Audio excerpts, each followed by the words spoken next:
The anime opens with Ichiro Suzuki, a game developer whose life revolves entirely around his job. Just before a game is released, one of his teammates suddenly vanishes, forcing Ichiro to take over all the remaining tasks on his own. On top of that, the client complains that the game is too difficult for beginners, so he is assigned to make it more accessible. To fix this, Ichiro comes up with new features. He suggests giving players a special map at the start that reveals enemy locations, along with a limited-use bomb capable of clearing everything around them up to 3 times. At the same time, he includes a rare achievement for those who can complete areas without using any items, giving experienced players something to aim for. Since they are running out of time, his proposal gets accepted right away, and they continue working non-stop, barely leaving the office. As the deadline gets closer, the workload becomes overwhelming.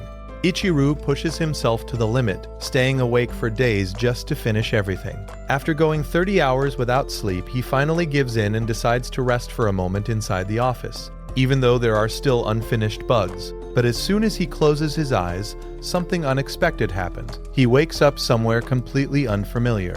Confused, he initially believes it's just a dream. However, he quickly notices that his body has changed, looking exactly like it did when he was 15 years old. Not long after, he discovers a game-like interface in front of him and realizes that this world resembles a fusion of the games he was developing. When he figures out that he can control the interface with his thoughts, he begins to explore further. That's when he learns that his current name is Satu, the same name he always used for test characters. Looking at the map, he finds out that he is now in a place called Dragon Valley. In addition to the map, he possesses 3 meteor showers, exactly the changes he suggested for the game to help beginners. While observing the map, he sees that a huge group of around 300 elite level 50 lizard men is approaching him. Unlike him, who is level 1, Sato tries to hide, but the enemies easily find him and attack him without hesitation with arrows. The protagonist becomes alert when one of the arrows grazes his cheek and it starts to bleed. At this moment, he realizes he is in danger, since the pain is too real for it to be a dream. With nowhere to hide, Sato decides to use the meteor shower he implemented, but he notices that the option does not work.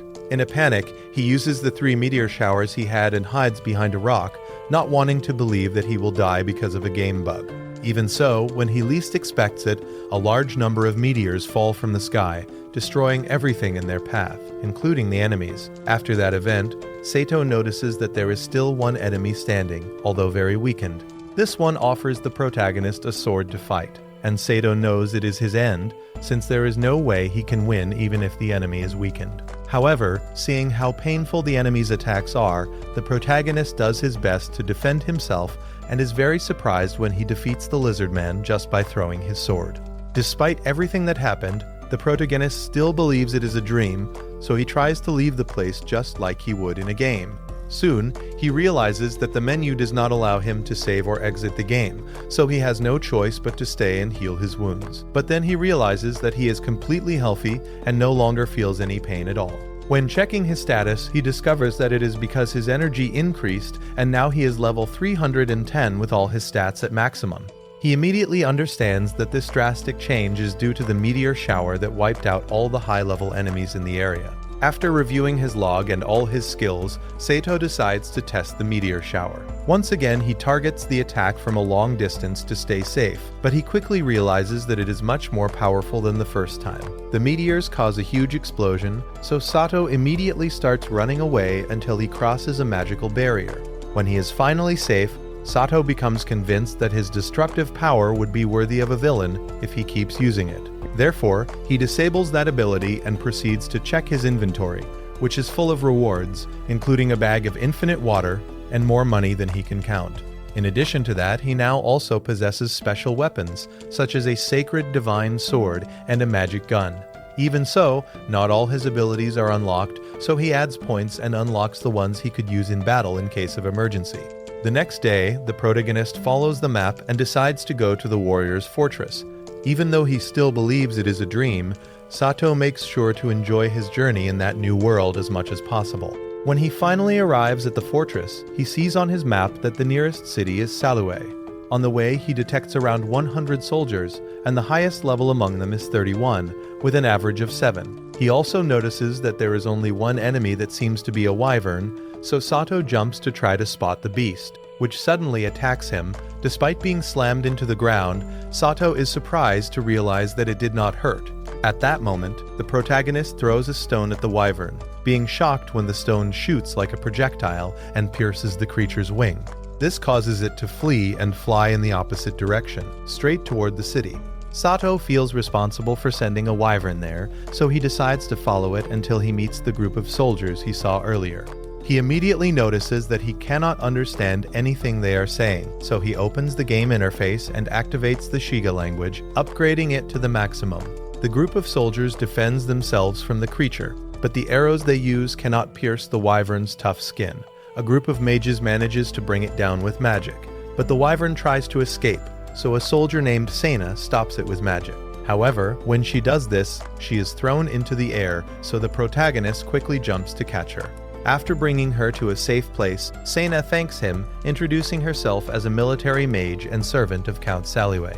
Before they can continue talking, Sena's companions attack the protagonist and warn him to stay away from her. Sato remains calm and introduces himself as a traveling merchant, but they immediately point out that he is not carrying any goods to be a merchant. At that moment, the protagonist realizes that it is not common to carry everything in a menu, so he tells them that his horse ran away, scared by the meteors. Again, they respond that if he were a merchant who saw that, he would have also run far away from the place. The protagonist has no choice but to open the menu and raise all his deception and persuasion skills to the maximum. There, he explains that the savior of his grandfather is buried in the warrior's fortress, and that is what happened while he was coming. He chased his cart but could not catch it, so he also lost all his merchant papers. This manages to convince the group, so Sato leaves with them to the city in a cart. On the way, Sena tells him that they are an investigation squad sent to determine if there are changes after the meteor shower. After talking for a while, Sato discovers that there are slaves in that world, and they make up 20% of the population of Saloway. Not all of them are human, and there is even an elf in the city and one of those magical beings. Sato is able to see this just by checking the game stats in his menu, but soon he arrives at the city in person. Sena says goodbye to Sato, assuring him that she will visit him later to properly thank him for saving her. Iona, one of Sena's companions, takes Sato to get new merchant papers. There, the protagonist places his hands on a magic stone that shows his status information. Luckily, it only shows the information he had before leveling up drastically, so to them he is only level 1. Sato gets his papers, for which he pays 1 silver coin, and they explain that the tax is 1 large copper coin for commoners. They also give him an entry permit to the city that lasts for 10 days and warn him that if a soldier finds him with an expired permit, he will get a fine of 1 silver coin, and if he cannot pay, they will turn him into a slave, so he must be careful. After getting everything he needs, Sato walks through the city, amazed by how well the game world is structured. Without warning, a girl named Marta kidnaps him and drags him to an inn, assuring him that they have good food and clean beds. Sato pays for a 10-day stay and immediately asks for something to eat as well. The innkeeper sends Marta to clean the room of the cowardly merchants who left. Sato asks what she means. She explains that during the meteor shower, they kept shouting that the Demon King was looking to fight the dragons of Dragon Valley. About 60 or 70 years ago, there was a Demon King, but the hero defeated him and no one has heard of him being revived in any country.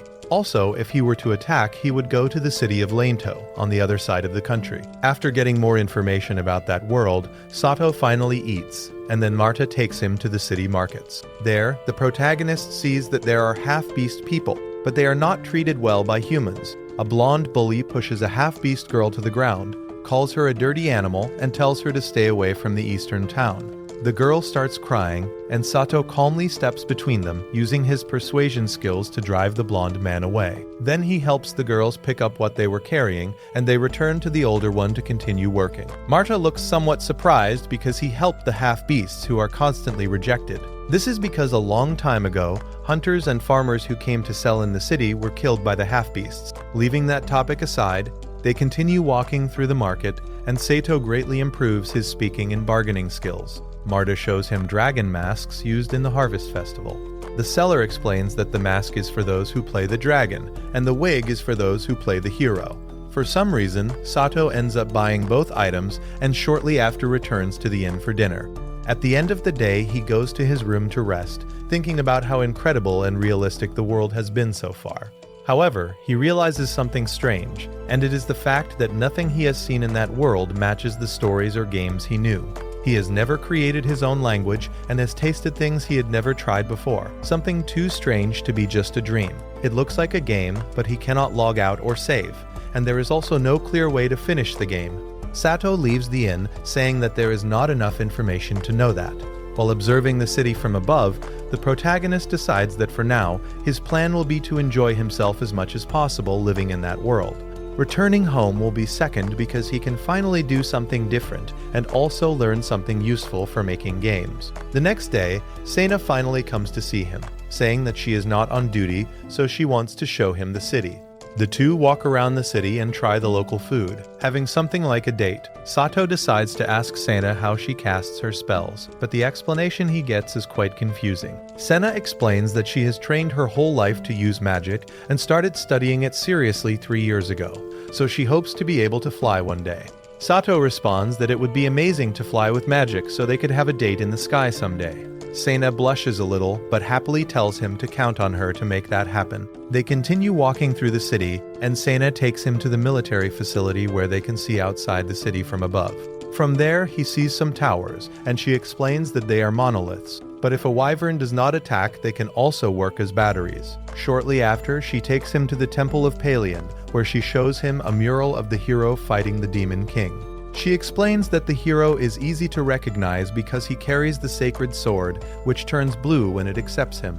At that moment, they are interrupted by the priestess Orna, who clarifies that it is not necessarily good to use a sacred sword, since only heroes who respond to Palion's call can face the Demon King. Sena is happy to see the priestess and introduces her to Sato as the priestess of the goddess Palion, but originally the daughter of the count. After the short conversation, the protagonist becomes curious about what was mentioned, so he decides to check the titles he has. He does not find any hero title, but he is surprised to find other titles such as Dragon Slayer, Disaster, Predator, and even God Slayer. He immediately checks his history and discovers that he killed the dragon god Concagla. At that moment, the protagonist realizes that the meteor shower he caused can even kill gods. He understands that it is as if he had cheated, so he decides not to do anything that draws attention. Shortly after, Sena continues talking to him about heroes, explaining that they are summoned with a great magical ceremony, and since the Demon King attacked 66 years ago, it has not been done again. Both of them get distracted when they pass by a commotion and notice that a group of people is throwing stones at the half-beast slaves that Sato helped earlier. A priest encourages the people, shouting that the slaves are demons, so he sells them divine stones to attack them. Sena cannot stand seeing so much cruelty, so she immediately intervenes and protects the slaves with her magic. On the other hand, Sato checks the game system and locates the owner of the slaves and the accomplices behind the disturbance. One by one, he knocks out the accomplices and removes them from the crowd. Then he exposes the person responsible for the disturbance in front of everyone. He explains that the man lent his slaves to the priest of Seon, lied about the divine stones, and tried to take everyone's money. He also wanted to use the Temple of Puan to deceive everyone and start a rebellion against the Count. What no one expected is that a real demon came out of the body of the one responsible, so the crowd fled in panic. Sena gets into a fighting stance, and Sato tries to move the slaves away from the place, but they refuse to move. The older one explains that they were ordered to stay where they are, so if they move, the collars they are wearing will tighten and hurt them. However, after checking their status, Sato discovers that they no longer have an owner because he died because of the demon. But before he can move them away, everyone is transported to a dungeon by the demon, who separates them and traps them in a maze. The protagonist stays calm and introduces himself to the girls, who introduce themselves as a cat, a dog, and a lizard, since they do not have names. Sato admits that it is a bit complicated, so the older one asks him to give them names to make things easier. The protagonist is not very good with names, but he decides to call the older one Lisa, and the younger girls are named Pochi and Tama. Then he offers them cloth and water to clean and disinfect their wounds, but they hesitate. Lisa tells him that he should not use water and medicine on them, and that he does not need to be so polite. Seeing that they will not agree, Sato tells them that in that case it is an order, so the three of them finally accept. After they clean their wounds, Sato feeds them and proceeds to study the map of the maze, which is simpler than he thought. Lisa is the only one with weak combat ability, so Sato gives her a sword, and the four of them begin to move through the maze. Tama is in charge of alerting them if she sees anything ahead, since she has better vision as a cat. On the other hand, Pochi uses her dog sense of smell to warn them if she smells something unusual, while Lisa watches the rear. Soon, the protagonist defeats the first monster with his magic weapon, so he uses the parts of the beast to make a spear for Lisa. She takes care of collecting the monster's core, explaining that they sell well in the market.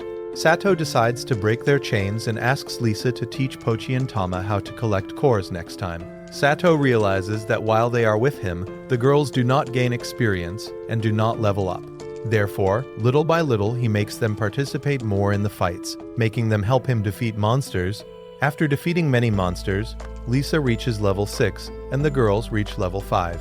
The protagonist also gains many new skills and achievements as they progress, and after some time, the girls manage to defeat monsters without his help. The girls become very attached to him, so the protagonist worries about what will happen when they leave the maze. One day, Tama notices a strange wall, and Sato realizes that it is a hidden door. From it comes an undead wolf-shaped beast, a level 40 monster that immediately attacks. Sato reacts quickly and uses his trap-setting skill to make the monster fall into a hole. This allows them to continue through the maze until they find an area full of webs with people trapped inside. The protagonist and the girls quickly free the people, including Gene Belton, a man from a distinguished family. He assures them that if they manage to get him out of the maze, they will receive a reward. They also rescue a merchant from Puus. And finally, there is the blonde bully who attacked Pochi and Tama before. He tries to take Pochi's dagger to free himself from the webs, but she refuses and explains in fear that the dagger belongs to her master. The blonde man gets angry and insults her, so Sato approaches to defend her and tells him that he simply does not feel like helping him. The group continues moving forward until they find the rest of the people being attacked by monsters. Sato immediately instructs the girls to distract the monsters with a torch to move them away from the others, and Lisa asks him to attack the cores to destroy them. While the girls protect the people, Sato meets Sena again, who hugs him in relief. The priestess Orna approaches them and mentions that it seems Sato knows the weak point of the monsters. The protagonist replies that it is true, since Lisa taught him that slimes have cores and can be defeated if they are pierced. The girls regroup with the protagonist again, and when they see Sena, they thank her for protecting them earlier. Tama looks around and once again tells Sato that a wall looks strange. The protagonist confirms again that it is a hidden door. But before he can do anything, some soldiers announce that they have found a chest. However, when they open it, the demon who trapped them all appears, so everyone prepares to attack. Despite this, the demon uses illusion magic to make the humans attack each other, so the protagonist, Lisa, and the girls soon realize that even mid-level magic does not harm the demon. Sato notices that the demon must be using protective magic, since it is only a level 36 demon. Before he can act, the protagonist is suddenly attacked by the wolf from earlier that came out of the hidden door Tama mentioned. Quickly, Sato creates a trap that makes both of them fall into a hole. Being on a floor where no one else is present, the protagonist no longer holds back and decides to use his sacred sword against the beast. He defeats the wolf immediately, but discovers that using the sacred sword causes him some damage, so he decides to put it away. After defeating the wolf, Sato returns to the others, but this time wearing the dragon mask and wig he bought earlier. Now he can use all his strength without worrying, so he starts attacking the demon by throwing rocks. Sato's strength is so great that the rocks shoot like projectiles, and in a short time he manages to defeat the demon. However, before dying, the demon summons its master, who is part of the inner circle of the Demon King, a level 62 demon who eats the demon that summoned him and challenges everyone to fight him. In a short time, the demon pushes everyone away from the area, and the only one left standing to face him is Sato. After attacking the protagonist in many ways, the demon is impressed by his endurance. Sato uses his sacred sword, but it does not work because it does not recognize him as a hero. Therefore, he decides to use his staff to launch a magic attack, but he is surprised to see that he defeats the demon in a single shot. Everyone is amazed, thinking he used very advanced magic, when in reality he only used basic magic. Sato continues attacking, and at the last moment he decides to use his sacred sword again. Even though he does not have the hero title, the Godslayer title allows him to defeat the superior demon. Everyone manages to escape the maze safely, and Sato reunites with Lisa and the girls again. After that chaotic experience, Sato gains many more titles and even obtains the long-awaited hero title. Finally, Lisa and the girls do not want to separate from him, so the merchant they saved earlier will handle the paperwork so they can belong to him. He also mentions that there are others who were sold, and that is where they meet Lulu and Arisa, who surprises Sato by pronouncing his name the way it is said in Japan. Sato decides to confirm his suspicions immediately, so he whispers something in Japanese. And just as he expected, Arisa understands it completely. In the end, he had to make a contract for both of them, who fortunately get along well with the girls. Sato decides not to ask Arisa anything about Japanese for now, so he takes all of them to dinner. Since none of them were well fed before, they all get excited to have a decent meal for the first time. Sato is happy to see them eating very happily, but he notices that they are all wearing worn-out clothes, so he decides to leave them for a while to go shopping. After getting everything, Sato also buys a snack for Lisa, but on the way he finds a group of beast children in an alley, so he decides to give the food to them and then returns to the girls, who become very happy to have new clothes. Finally, Sato returns to the inn and asks the innkeeper if there are vacancies for the girls. She replies that unfortunately everything is full, and the protagonist notices that everyone in the inn has a hostile attitude toward the beast girls. Sato asks Marta to take the girls to his room, and he will camp outside with the others. However, Arisa stops him and kindly asks the innkeeper if there is a shed or stable they can use. She explains that the girls helped save many humans in the maze, and even if they do not receive any medal or recognition, they deserve compassion because of that. The innkeeper agrees to let them use the stable, and Arisa manages to calm the atmosphere in the inn. Therefore, Sato prepares a comfortable bed for Lisa and the girls, and shortly after returns to his room with Lulu and Arisa. However, he is very confused when he sees that they are waiting for him without clothes, ready to offer their services. Sato does his best not to react and tells them that it is not necessary, preparing his bed to sleep. Lulu starts crying, and the protagonist can tell that she has not had good experiences before. So he covers her with a blanket and tells her that she does not have to do that again. The three of them go to sleep, but Sato wakes up confused in the middle of the night because Arisa is kissing him. Without fully understanding it, the protagonist feels a strong attraction and desire toward Arisa, but he realizes that something is wrong. With strong willpower, Sato approaches Arisa and tells her that she is forbidden from using magic or skills. He immediately pulls away from her and orders her to stop any magic she currently has active. Arisa has no choice but to obey, so the protagonist activates his psychic resistance skills and raises them to the maximum. Once calmer, Sato realizes that this is the second time she has used psychic magic, since she used it earlier on the guests at the inn to calm the hostile atmosphere. Sato asks her what she intended by using psychic magic on him, and Arisa confesses that she wanted to please him because she fell in love with him the moment she saw him. The protagonist is not impressed, but he is surprised to see Arisa's abilities. She reveals that she is Japanese like him, but she reincarnated in the Kubork kingdom with all her memories. Since Sato has black hair, Arisa assumes that he did not reincarnate, but was summoned to this world as a hero. The protagonist is surprised, but Arisa clarifies that he is the second Japanese person she has met in that world. Lulu's great-grandfather was also Japanese, which is why her genetics gave her an appearance worthy of an idol in Japan. However, Arisa comments that people in this world do not find her attractive, leaving the topic aside. Arisa asks if he reincarnated or was transferred, but Sato is not completely sure. When Arisa explains what it means to be summoned, Sato admits that none of what she mentioned applies to him. She asks if he met God, but the protagonist replies that he did not and he was not in any summoning circle when he appeared in that world. Leaving that aside, Sato moves to a more personal topic and asks Arisa how she ended up like that. She tells him that she tried to use her knowledge from before reincarnating to bring wealth to her country, but unfortunately she failed. She confesses that she was actually a princess, and at first everything went well, but things started to go wrong, and everything got worse. Conflicts broke out, and in the end another country conquered them, which left her very depressed, blaming the differences between worlds. When they conquered the country, they executed the king, the crown prince, and their consorts to calm the people, and made the imperial mages force the only survivors to become slaves. However, one day a demon appeared from somewhere, destroying the castle and the city. The town where she lived burned down, so she fled to the mountains with Lulu, and they almost died there until the merchant found them. Sato finally learns Arisa's story, coming to understand her a little more. The next day, he gives the girls a bag of money so they can buy more clothes and things they need. Sena asks him what he will do in the meantime.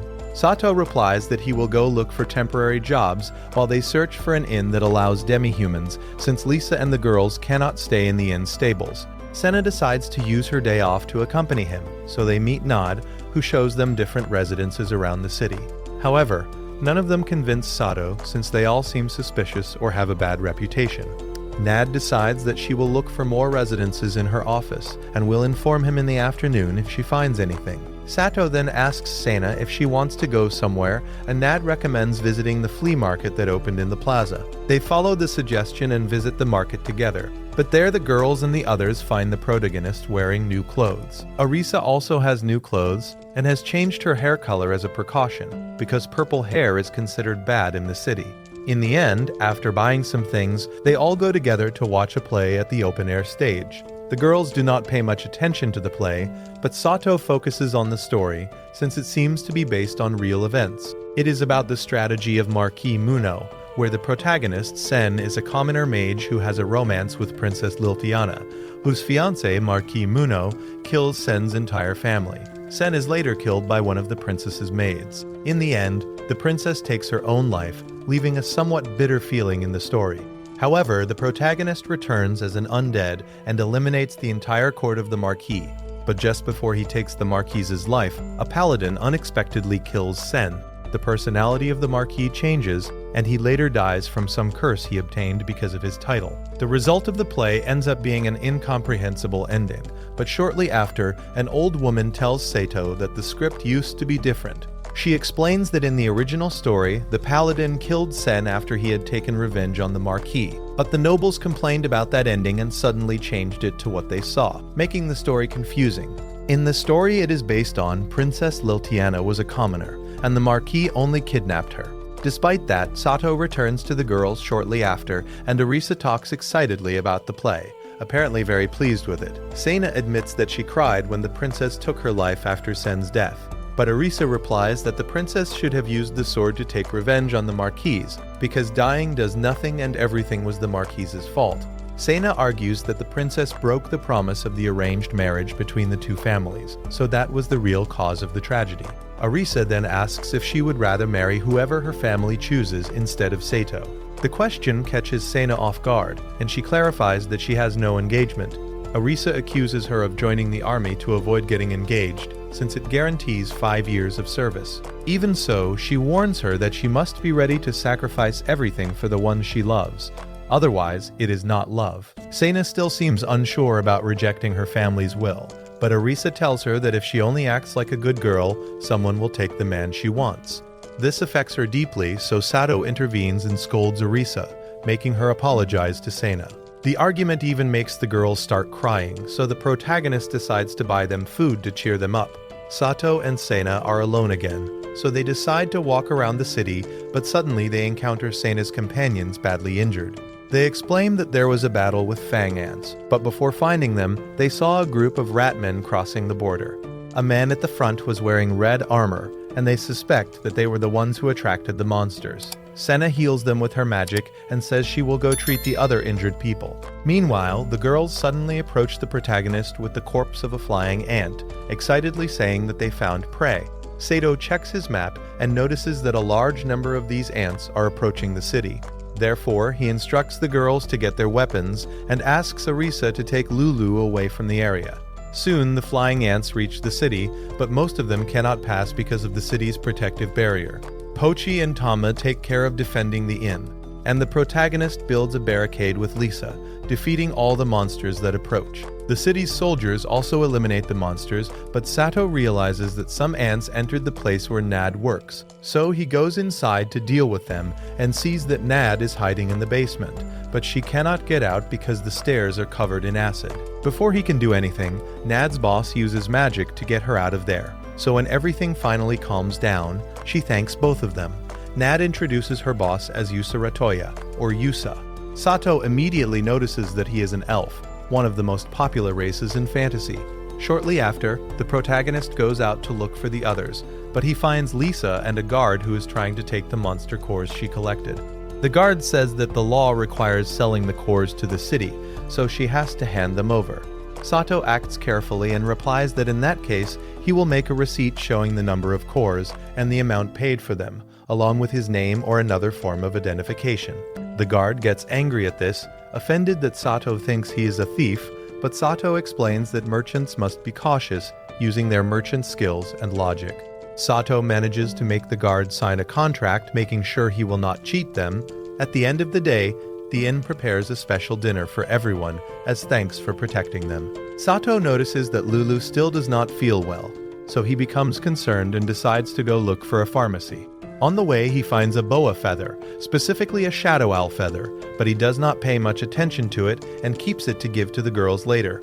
However, Sato is surprised when passing through an alley because he finds shadow monsters attacking someone.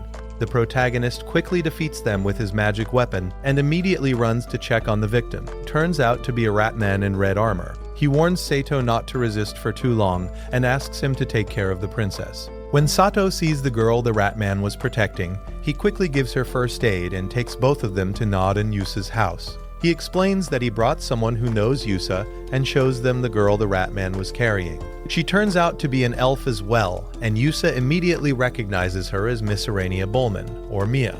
They quickly look for a priest to treat the ratman's wounds, and the next day the protagonist visits them. Nod explains that Mia's symptoms are similar to prolonged lack of magical power. Sato decides to check Mia's status and discovers that she is 130 years old, but she is still considered a child among elves. She is not injured or sick, and her magical power has recovered a little, although it is still low.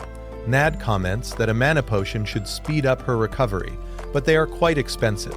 Even so, if they cannot afford them, they could take her to a place rich in mana, such as a ley line or a natural spring. Shortly after, Mia finally wakes up, so they go to see her to introduce themselves and explain the situation. When Sato sees Mia, he asks if she uses spirits, but the protagonist answers that he has never seen one. Nad explains that only those with the gift of spiritual sight can see them. After checking Mia's information, Sato discovers that she has that gift. Shortly after, he asks her what the spirits she sees are like, but Mia simply answers that they are fluffy and shiny.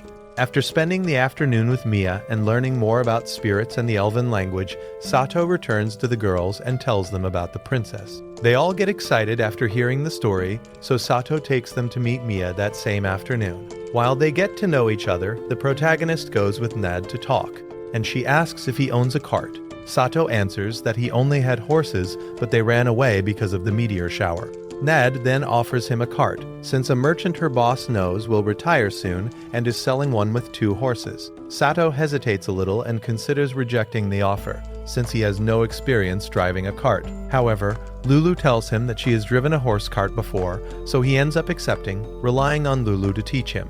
The next day, Sato and the girls go to the countryside to have camping lessons and get used to living in nature. After settling in a place, they do all kinds of outdoor activities, such as gathering and even carpentry.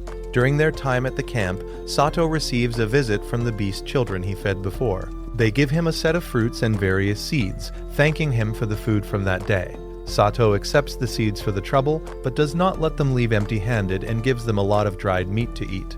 After the camp, the protagonist returns to the city and completes the paperwork for the cart, which is now officially his. Arisa suggests that they use the cart to take Mia back home, since the elf village is located southeast of the Shiga kingdom. Sato does not think it is a bad idea, but he suggests asking Yusa first when he returns. Meanwhile, Lulu teaches him how to drive the cart, but she still seems a bit shy and withdrawn because of what she is. Even so, Sato manages to make Lulu feel comfortable in a short time and successfully learns how to drive the cart. However, the weather suddenly changes, and on the way he detects a strong presence that turns out to be a dark owl. The bird flies away, so Sato decides to return to the others. When he arrives, he sees that Mia is much better, since Yusa gave her several potions that helped a lot. The protagonist notices the dark owl again watching them from the rooftops, so he decides to enter Nad's house with the girls. There he sees Mise, the rat man who rescued Mia, who is still recovering. He tells him that some mages from Mia's elven village kidnapped her and imprisoned her in a place called Kuna.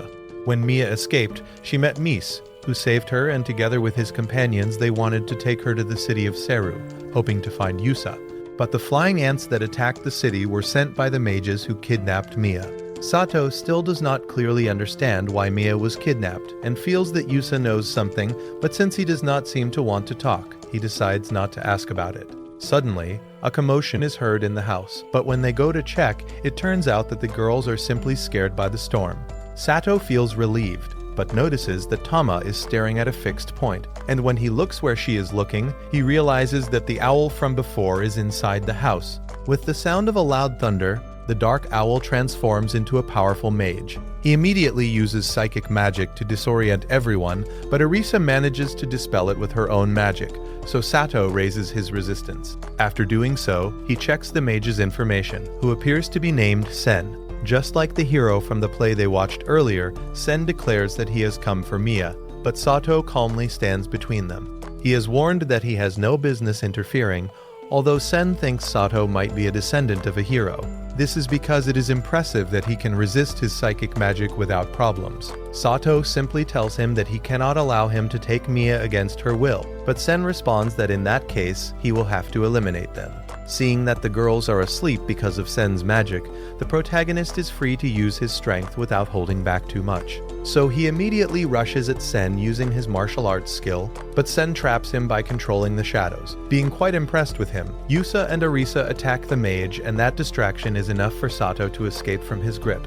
Mia asks them to run away, but Arisa responds that their priority is to save her, since that is what her master wants. With that, she begins preparing an attack discreetly, so Sato focuses on buying time. After keeping Sen busy long enough, Sato moves out of the way, and Arisa launches such a powerful attack that her hair returns to its natural color. Sen barely defends himself and comments that it was close, and that he did not expect Arisa to have such a unique ability. Seeing her purple hair, Sen assumes that Arisa has also reincarnated. Arisa faints from the effort, and it is said that power beyond one's limits brings ruin. Sen then turns to Sato and warns him that if he wants to prevent Arisa from becoming a toy of the gods, he should make sure she does not use that unique ability. With that, Sen decides to leave and uses the shadows to take Mia with him. Sato cannot stop him, but Sen tells him that he can visit Kuna if he does not fear death. Without wasting time, Sato gives instructions to the girls about what to do and immediately jumps into the shadow portal Sen created. Sato enters an empty area where not even a map exists. Somehow, the protagonist breaks the system and manages to escape the place, entering what seems to be a castle. Sen is surprised to see him there, unable to believe that he escaped from his shadow prison. Sato explains that he used a light amulet, so the magic does not work on him. Even so, Sen says that trials must be fair and that he cannot cheat. Only someone who has conquered Kuna can reach that place, and only a hero can achieve that. Sen declares that only such a person will earn the right to fight him, the immortal king who can never die as long as he has the protection of God. Sato tries to run toward Mia, but Sen sends him out of the main hall, leaving him outside Kuna, which turns out to be a gigantic tree. Without wasting time, the protagonist defeats all the monsters in his path until he reaches the entrance, where there is a text written in Elven. Using a skill, he manages to read that Kuna is an Elven training institute. Therefore, the life support systems only work for elves, and there are no restrictions for those who enter the training area, but they must act at their own discretion. Sato decides to follow the rules, since he does not want to be thrown out. Upon entering, he defeats all kinds of enemies and discovers that there are about 200 floors in that place. Unlike the Seru labyrinth, Kuna is more like a game because the further he advances, the stronger the enemies become. The protagonist keeps moving forward until he finds a floor where a dryad is sleeping. She wakes up in a bad mood due to the lack of magical power. However, upon seeing the protagonist, the dryad becomes very interested and asks him to make her his. Sato calmly rejects her, but the dryad takes magical power from him without warning through a kiss. Because of this, the dryad becomes satisfied and shows him a hidden corridor to the room of someone named Torasea Bolanen. Upon entering, Sato notices that it is some kind of laboratory and discovers that Torasea was the one who created Kuna. In his diary entries, it says that Kuna was created to instill the will to survive in elves who are in danger. Before his death, Torasea decided to seal the place until his companions needed it again, trusting that one day the elves would guide the races of the world again. Sato now understands why they need Mia, so he decides to keep moving forward and asks the Dryad to take him to the highest floor she can. She then transports him to floor 100, the Guardian Knight's Hall, where he finds a trio of homunculus girls along with a large guard. They prepare to fight calmly, and Sato remembers that homunculi are artificial intelligences created through alchemy. They explain that to move forward he must defeat the guard, but the protagonist defeats it in a single attack. The group of homunculi then separates, and 2 of them leave, leaving number 7 in charge. Sato simply knocks her out and places her in a safe place so he can continue exploring. As he continues advancing, he meets another Dryad who takes him to floor 180. Sato defeats all the enemies until he finally reaches the top, and Sen admits that he did not expect him to arrive so quickly. Even so, he tells him that he does not have the credentials to face him yet, since he must fight an enemy he cannot defeat to obtain the hero title. His reward will be the sacred sword called Hayar Horn, a lost sword that will bring him glory if he shows it to any king. Sen then makes Sato fight 3 guards and a group of 6 homunculus girls. In a short time, Sato defeats the guards without problems, but he tries not to harm the homunculi. Even so, they keep getting up despite no longer being able to continue. So Sato asks them why they fight so hard for a master who treats them like pawns. They respond that it is their wish and continue fighting until the end with everything they have. Sato makes sure to knock them all out without causing much harm, and after defeating the last one, she asks him to fulfill her master's wish. When he returns to Sen, he applauds his performance and gives him the sacred sword as a reward. Sato accepts the sword along with the hero title and decides to ask him what he truly wants. Sen replies that all he wants is to find a hero who can kill him. He explains that his past life ended because of an unjust cruelty, and God decided to reincarnate him as an infant. After being reborn with respectable parents and finding a companion too good for him, he thought everything was fine for a while, but he was a fool to think that his new life would have a different ending. Sen tells him that a noble who fell in love with his wife imprisoned him and executed him with false charges. The vision that God gave him then was the heads of each member of his family scattered throughout the castle, and beneath them the body of his wife like a broken doll. Sen then turned the remains of his family and others who died there into undead, threatening the family that took everything from him. After taking his revenge, he searched for a way to end his life and reunite with his wife. But God's blessing did not allow it, as he became the immortal king of the night. Sen then asks Sato to kill him before he becomes a demon king in spirit.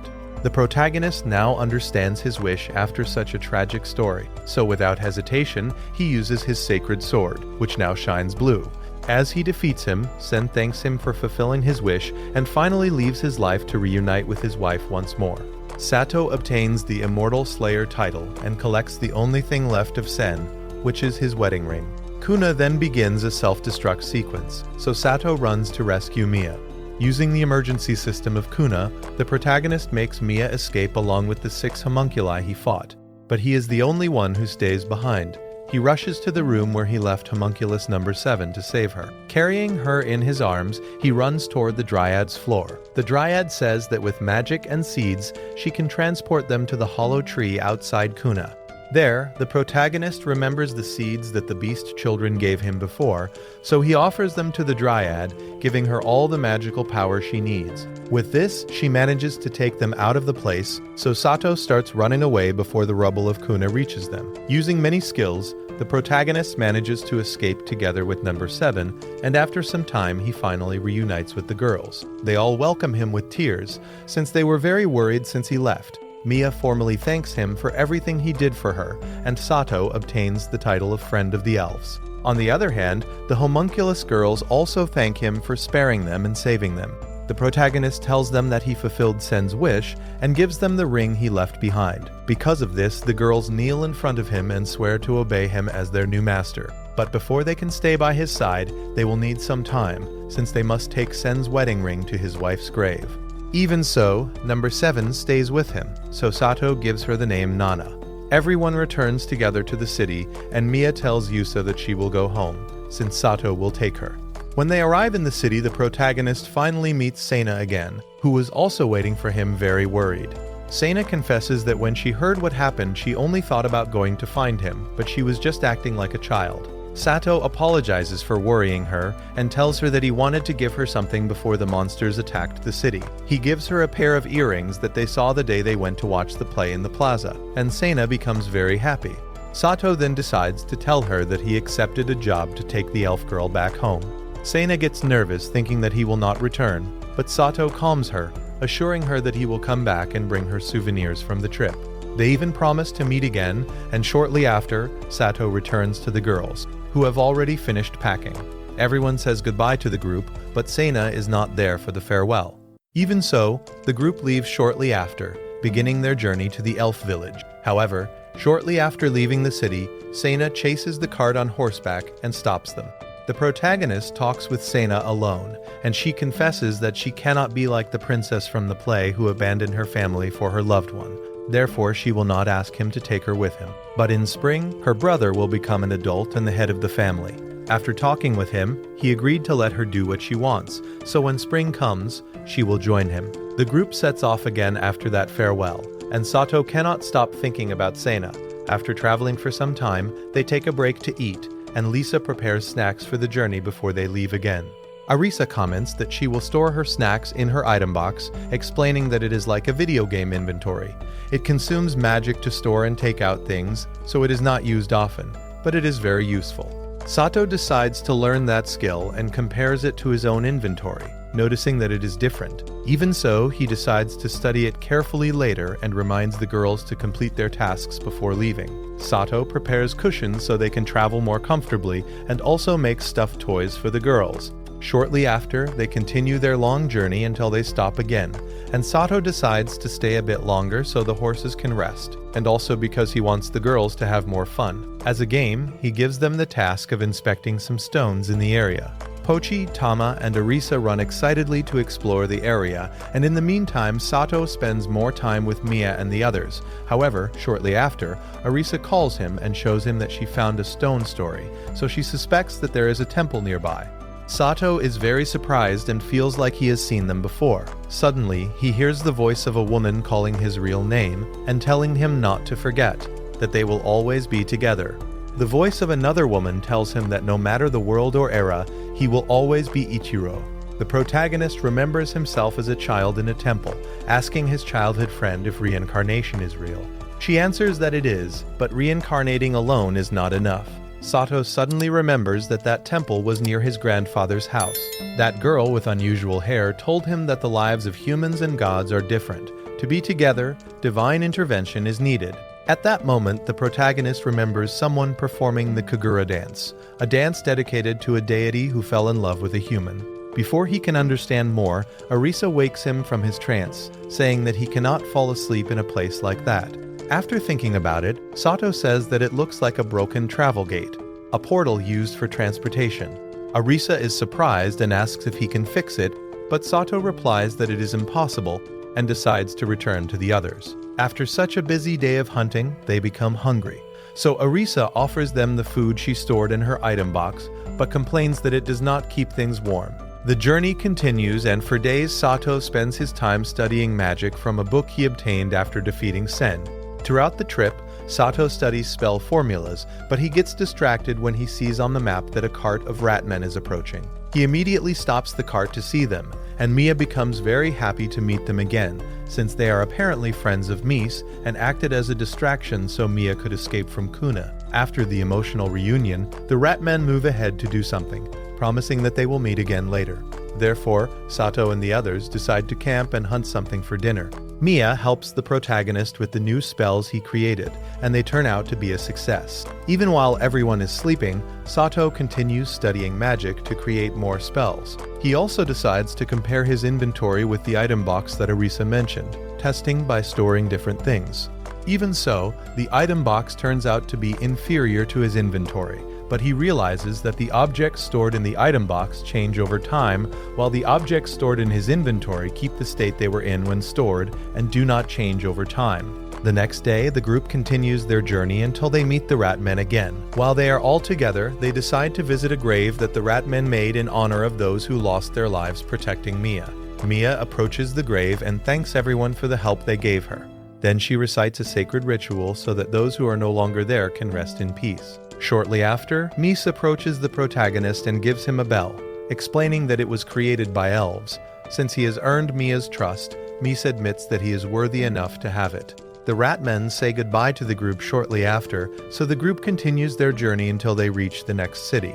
Once there, they coincidentally encounter the officer who tried to take Lisa's monster cores in Seru. He leaves after attacking some citizens, so the protagonist approaches them and offers a potion to heal their wounds. They hesitate to accept it because it is very expensive, but Sato insists, and in the end, they use it and recover immediately. The protagonist feels relieved knowing that potions can even heal fractures and returns to the group after the pair of citizens thank him. Arisa comments that he is very generous, but he should make sure to save potions for when they need them. Sato agrees that it is a good idea, so he decides that he will learn alchemy to make his own potions. Shortly after, he acquires the formulation skill and immediately begins practicing alchemy and transmutation. After learning what he needs, Sato manages to create his first potion, which turns out to be of high quality. However, he discovers that if he does not store the potion in a specialized bottle, it will degrade. This is because the specialized bottles have magic circles made with special ink. Seeing that he is running out of materials, Sato decides to buy more. So the next day, they go to the nearest city, the city of Noke. When looking at the map, he realizes that unlike Seru, there are many blank areas on the map, so he plans to investigate them later. For now, he decides to go to an alchemy shop whose owner is a woman named Len Maris. Sato asks for everything he needs, but when he asks about the special bottles, Len Maris tells him that she does not have any left since the last customer bought all of them just before he arrived. They had a requisition order with the seal of the Viceroy of Sedum, so she could not do anything about it. Even so, she tells him that if he needs them now, he should go to the potter and buy directly from him. After getting this information, Sato decides to leave it for the day and instead equips himself with several spells that he bought secretly. At night, he decides to go to the blank area he saw on the map earlier and crosses a magical barrier in the forest. When he enters, that part of the map is unlocked, and he discovers that the place is called the Forest of Illusions, although to him it looks like a normal forest. He also notices that people are approaching, so he assumes that the witch already knows that he crossed her barrier. Soon, he is attacked by magical soldiers and the witch's apprentice, but he dodges all the attacks effortlessly, remaining calm. This makes the apprentice panic, but the protagonist simply tells her to stop attacking, since it is dangerous. Suddenly, a huge bird appears and lands on the apprentice. On top of the bird is the Witch of the Forest of Illusions, who kneels in front of the protagonist and introduces herself as the witch who protects the mana source of the forest. He quickly realizes that the witch is very respectful toward him because he is carrying the bell that Misa gave him. The witch apologizes for how rude her apprentice was, since she did not know that she was dealing with an emissary of Bolenen. Sato explains that he is taking care of an elf from the Bolen clan, but he is not an emissary. Shortly after, he properly meets the witch's apprentice, a girl named Inenimana, or Ine. The witch asks her how the potions are going, and she replies that there are no problems, so they will be able to fulfill the pact. Sato asks what pact she is referring to, and the witch explains that they have a pact with Count Kuhano. In exchange for keeping thieves and hunters out of the forest, they deliver 300 bottles of a special potion twice a year. Sato says that he is interested in making potions, so the witch tells him that she will teach him a special recipe. After spending quite some time learning, the protagonist says goodbye to the witch, who lights his path in the forest back to the city with magic. The witch gives him a letter that he apparently has to deliver to a giant, so Sato keeps it and finally returns to the others. The next day, the protagonist goes to a tavern, but a conversation between two strangers catches his attention. He hears them talking about a deadline and some goods that they have to destroy. Before he can keep listening, the workshop owner appears in front of him to talk about the bottles he requested. He explains that there are many regulations in the city, so he cannot just make the bottles freely. However, he still has another option, which is to learn pottery in his workshop. Sato suddenly stops listening, as he focuses again on the conversation of the two individuals from before. One of them tells the other that when he becomes viceroy, he hopes to make him and his clan his assistants as a reward for their loyalty. The other replies that it will be so, but clarifies that he will not be a viceroy, since his plan is to become the master of his territory. Sato ignores the conversation, convinced that it is just a noble saying nonsense. The next day, he and the girls decide to go to the workshop to learn pottery. But Sato checks the map and discovers that Ine is being chased by enemies. They immediately go to help her, since some bandits are after the potions from the pact. Sato and the girls successfully stop the enemies, so Ine manages to enter the city. However, as soon as she enters, some bandits crash into her, causing her cart to be destroyed along with the potions. After counting the bottles, she discovers that out of 300 potions, only 120 remain, so 180 are missing to fulfill the pact. Ine is devastated, but Sato suggests delivering what they have first, and then figuring out what to do next. However, when they explain the situation, the Viceroy's assistant, Birkins, responds that no matter what, they need all 300 bottles by nightfall. Sato seems to recognize his voice and is surprised to see that Dusen, the officer who attacked the citizens earlier, is with him. No matter what solutions the protagonist offers, Birkins firmly refuses, saying that he specifically needs the witch's potions. It almost seems like he wants to prevent the pact from being fulfilled, but Sato realizes that it is not that. At that moment, he remembers their voices and realizes that they are the ones he heard talking in the tavern before. So he understands that Birkins plans to get rid of the Forest of Illusions to build a city there. With that in mind, Sato raises all the necessary skills to the maximum to handle the situation. Only then does he manage to convince Birkins to accept potions of the same quality as the witches. After getting a written contract, Sato reunites with the girls, who have already gathered the ingredients. Even so, Ine warns that it will be impossible to finish by nightfall, because even if they manage to make the potions, they will be useless without the bottles. At that moment, the protagonist realizes that this is why someone bought all the bottles available in the alchemy shops.